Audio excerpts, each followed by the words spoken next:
Assalamualaikum warahmatullahi wabarakatuh. Waalaikumsalam warahmatullahi wabarakatuh. Bersama kami di sini akan membahas topik mengenai sosiologi hukum, kegunaan sosiologi hukum di kehidupan masyarakat dan teori-teori sosiologi hukum itu sendiri.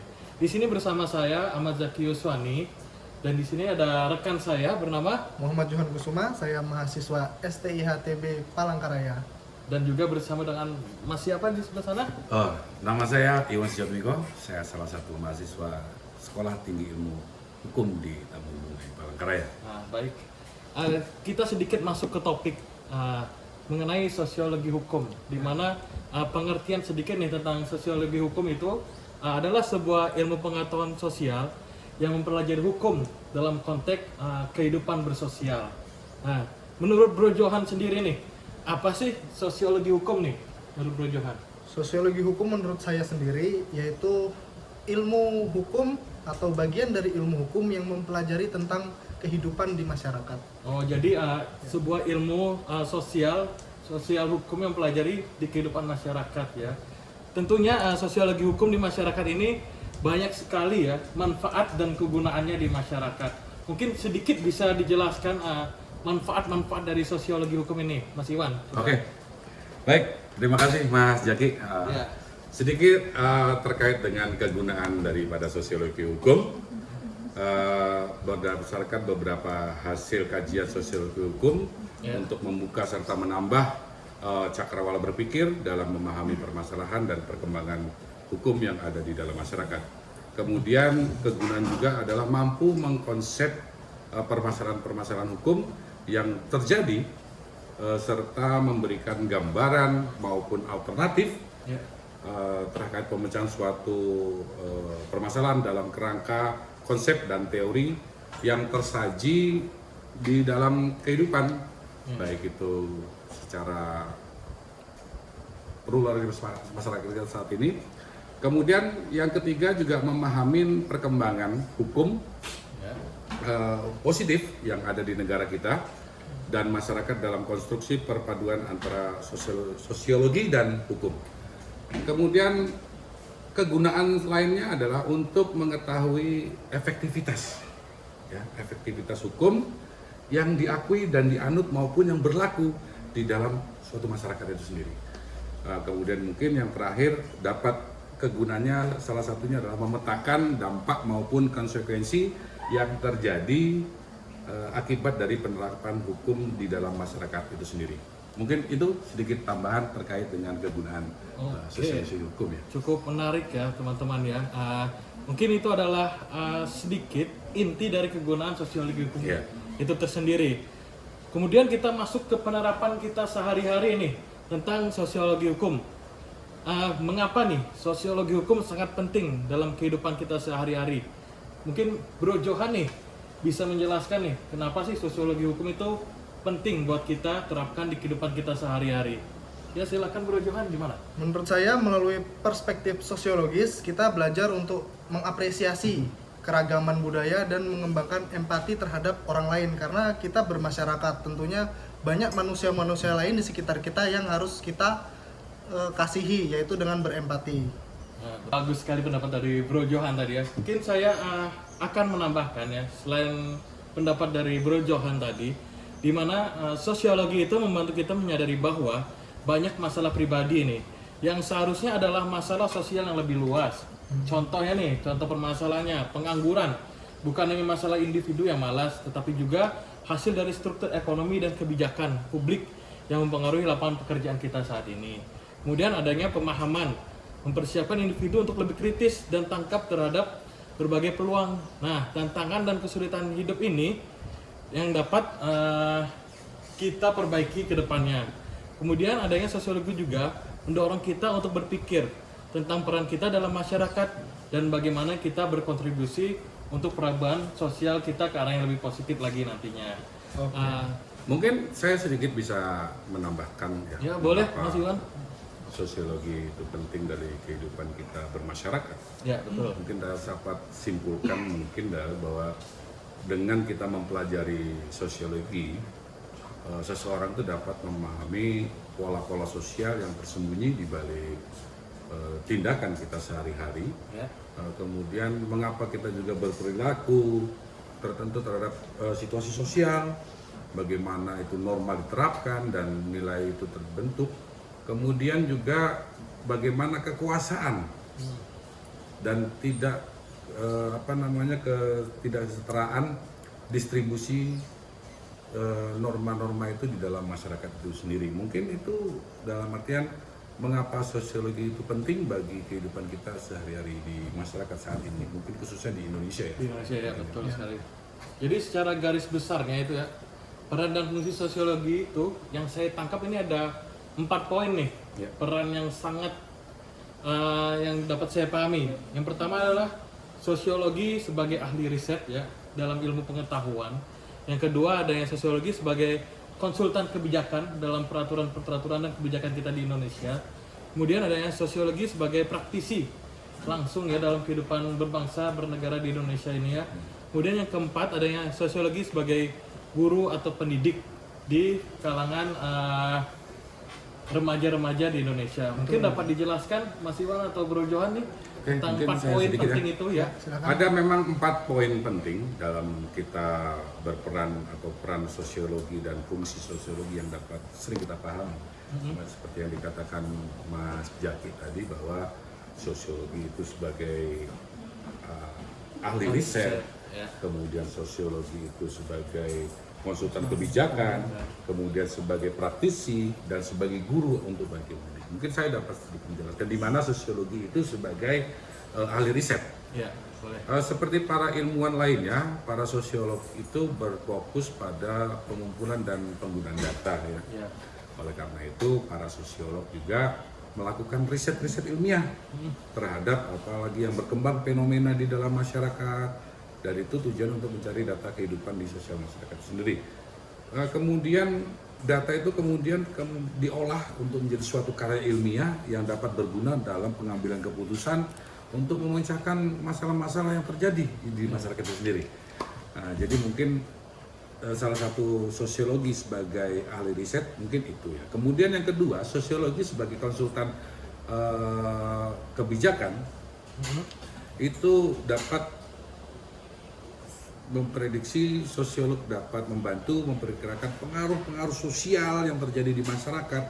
Setiap kebijakan-kebijakan itu mungkin sudah dapat diprediksi. Ya. Artinya, oh masyarakatnya begini, oh kita prediksi seperti ini. Kemudian hal ini penting, saya bilang Ya, sangat penting ya. sangat penting dalam untuk mengambil suatu kebijakan dengan harapan akan menghasilkan sesuatu yang lebih baik. Ya, ke depannya lebih untuk baik ke Indonesia. depannya. Ya.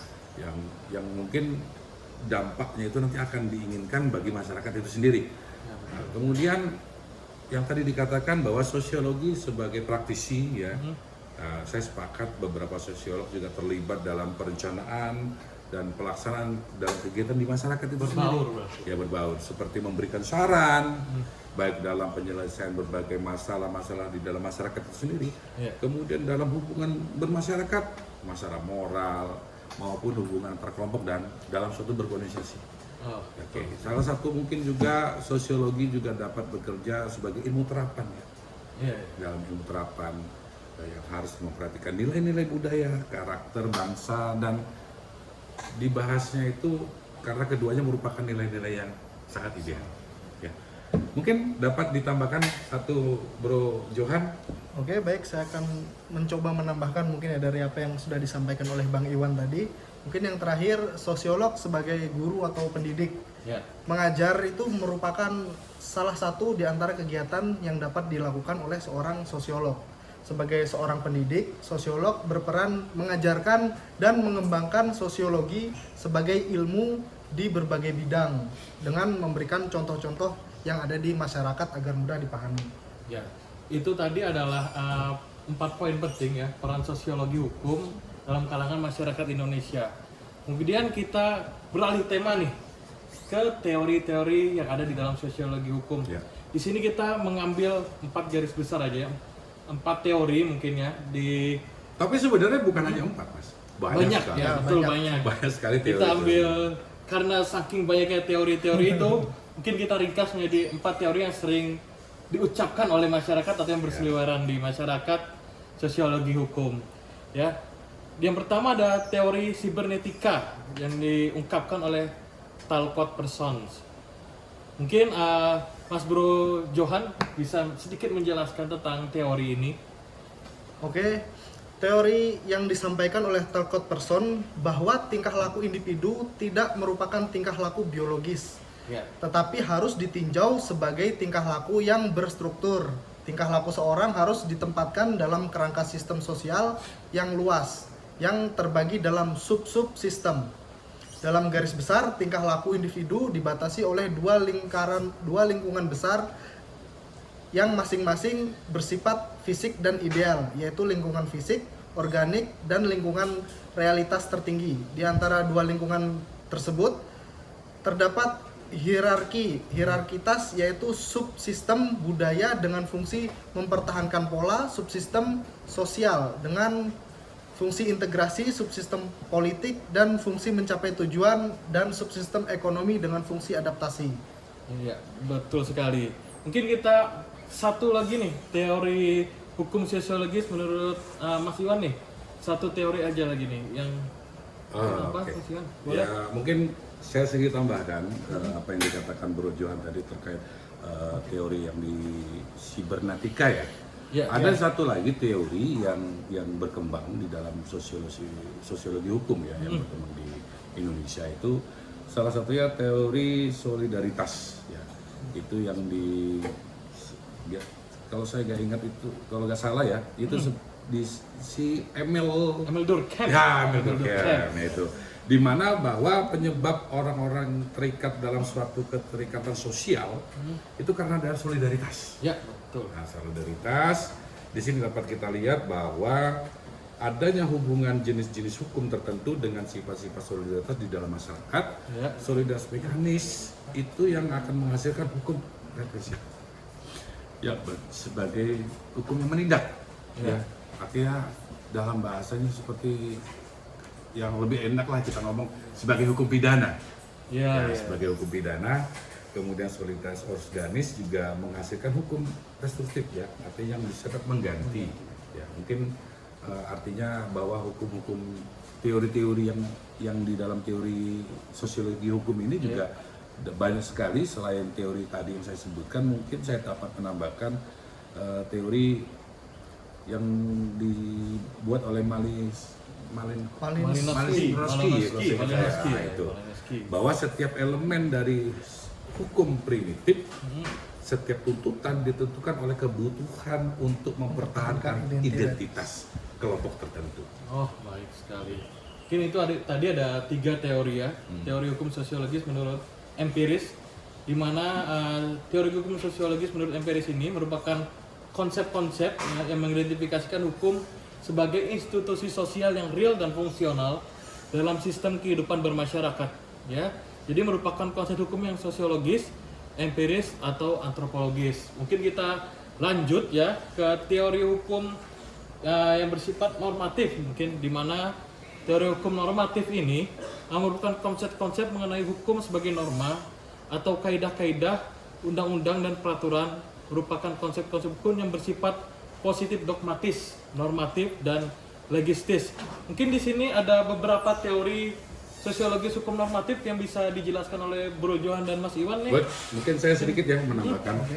Oke, nanti mungkin kalau saya kurang nanti Mas Johan bisa menambahkan sedikit terkait apa teori-teori yang normatif dari sosiologi hukum.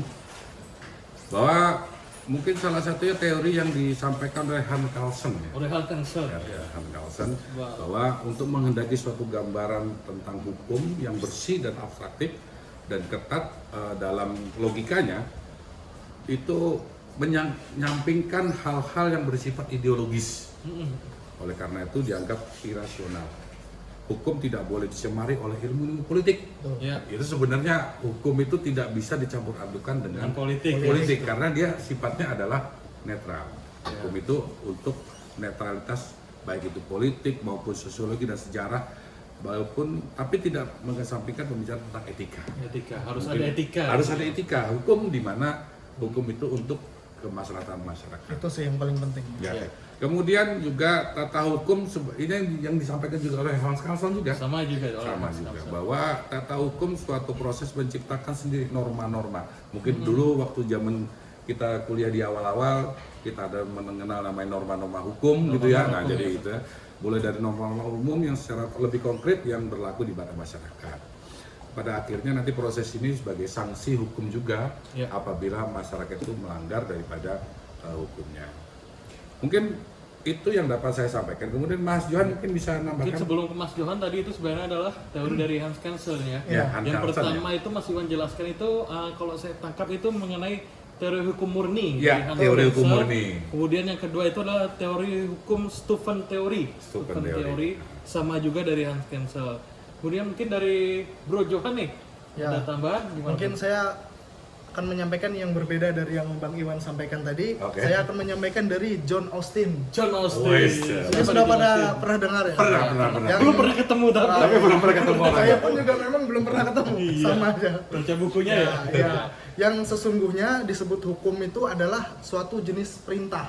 Wih, Jadi perintah ya? ya, jadi itu kita diarahkan supaya menaati itu gitu. Ya, Memang hukum itu untuk taati. Ya. Betul. Jangan itu dilanggar. Nah, ya. itu yang biasanya salah di masyarakat. Adanya peraturan untuk dilanggar. Nah, itu yang itu biasanya salah. salah. Biasanya gitu benar-benar. Mudah-mudahan dari kita ini bisa meluruskan untuk Ya, harus. Bahwa membimbing hukum rekan-rekan itu yang lain. diciptakan untuk membuat masyarakat lebih baik. Betul, dan itu harus ditaati Karena gitu ya. yang berkembang di masyarakat saat ini adalah hukum dibuat untuk dilanggar. Nah, Bahasanya begitu Itu kan? salah teman-teman. Nah, ya. jadi Ya, gitu ya. sebenarnya hukum itu dibuat untuk membuat masyarakat itu lebih baik sesuai dengan aturan-aturan. Betul. Tetapi ya baik, tetapi karena ia disebut perintah, maka setiap hukum yang sesungguhnya mengalir dari satu hukum yang pasti. Ya. Apabila suatu perintah dinyatakan atau diumumkan, satu pihak menyatakan suatu kehendak agar pihak lain menjalankannya atau memberikan itu dijalankan. Ya, betul Mungkin sekali. itu. Ya. Nah, di sini mungkin sebelum seksi kita mau habis juga ya. Oh, Sebelum ditutup nih mengenai norma hukum ya. Tadi kan bicara tentang sosiologi hukum, peranan sosiologi hukum, teori hukum, di dalamnya kan kita sebut norma-norma nih. Apa sih norma itu sendiri nih?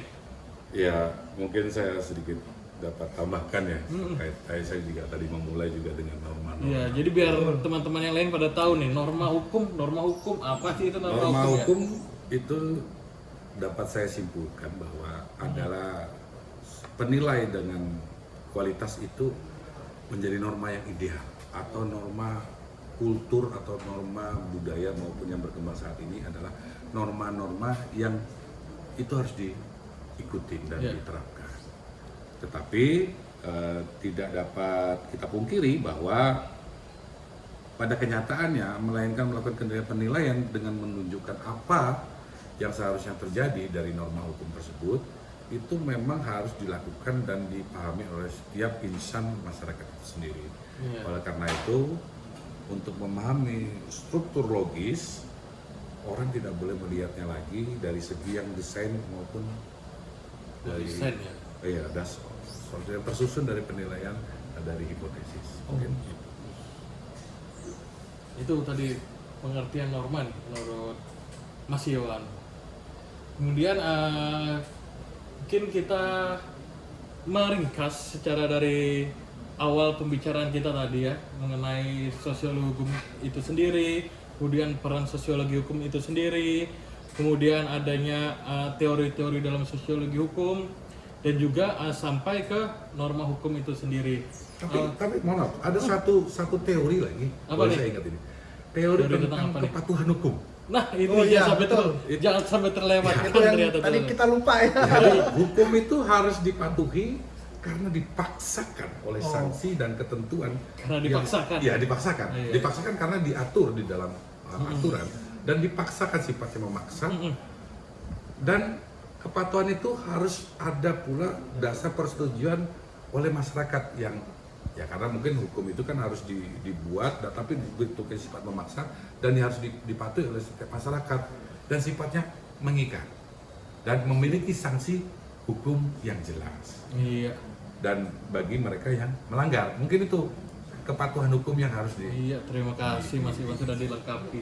Demikian pembahasan kita hari ini mengenai sosiologi hukum, peranannya dalam masyarakat, kemudian teori-teori sosiologi hukum menurut para ahlinya, para pakar ya. Kemudian sampai ke norma hukum nih, kita menyinggung sedikit tentang norma hukum tadi. Mungkin itu yang dapat kita Tapi sampaikan jangan salah bersama-sama. juga bahwa peranan yang kita bahas tadi adalah peran pentingnya sosiologi hukum bagi masyarakat, Ya, betul. supaya masyarakat dengan menonton video kita ini dapat mendapat inspirasi, Ya. mendapat pencerahan sedikit, meskipun kita juga kalau dibilang pakar juga bukan pakar karena kita baru mahasiswa, Masih jauh ya dari masih pakar. jauh dari kata pakar ya. Ya. Jadi mungkin itu Mas Jaki ya. Ya, makasih banyak nih Bro Johan dan Mas Iwan. Terima kasih. Ya, sama-sama. Salah khilafnya saya mohon maaf. Saya Zaki, Saya Muhammad Johan Kusuma. Dan saya Iwan Sujatmiko. undur diri. Wassalamualaikum Warahmatullahi wabarakatuh. Dadah.